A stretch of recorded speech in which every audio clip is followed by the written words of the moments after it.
Sinibak na sa pwesto ang hepe ng MPD Station 1 at ang ilan niyang tauhan kasunod ng pagkakabisto sa umano'y sikretong kulungan sa Tondo, Maynila. Ang mga ikinukulong doon hinihingian umano ng pera kapalit ng kanilang kalayaan. Makibalita tayo kay Oscar Oida. Nagkasa ng surprise inspection ng mga tauhan ng Commission on Human Rights sa Manila Police District Station 1 sa Tondo kahapon.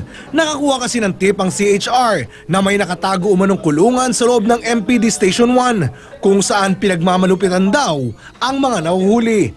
Sa kanilang paggalugad, isang kulungang nakakubli sa likod ng tukador ang tumambad sa kanila.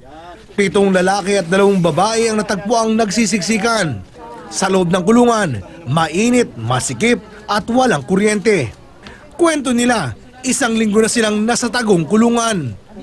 Bigla na lang daw silang pinaghuhuli ng mga pulis nang walang dahilan at pinaamin sa mga kasalanang di naman daw nila ginawa.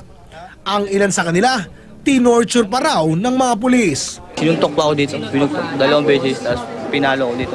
Ano ko lang. Nakatulog ba kayo para umamin? Opo.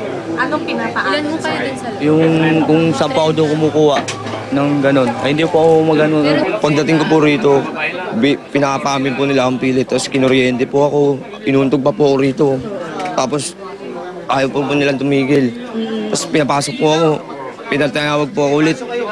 Nung Apolonio po, tinawag po ako nung Apolonio. Ilasigan po yung mukha ko, tapos kinuryente po ako ulit. Hiningan din daw sila ng 40 hanggang 200,000 pesos kapalit ng kanilang kalayaan. Pinabulaanan ito ng hepe ng istasyon. Their words against our words, ma'am. Aligasyon na lang po nila yan, ma'am. Hindi rin daw sila pwedeng isama sa ordinaryong kulungan dahil hindi pa sila naisasalang sa inquest. Giniit din ng hepe na kahuhuli lang daw sa mga natagpuan sa tagu-umanong kulungan. Ito po ay parang improvised lock-up cell na pinagawa ng station commander para ma-accommodate yung mga bagong nahuli na mga various offenses.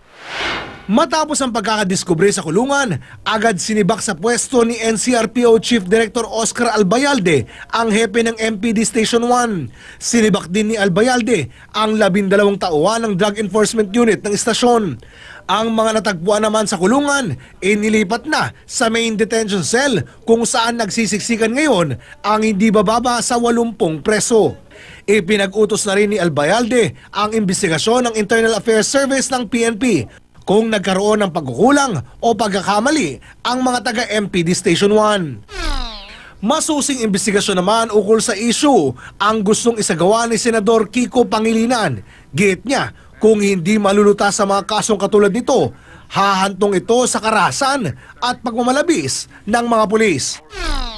Ang CHR naman, nagsasagawa na ng sariling investigasyon. Lahat po ito ay papunta po sa hangarin natin na maghain po ng rekomendasyon sa Piskalya para po sa pagsasampa ng kaso under RA 9745 at mga related laws.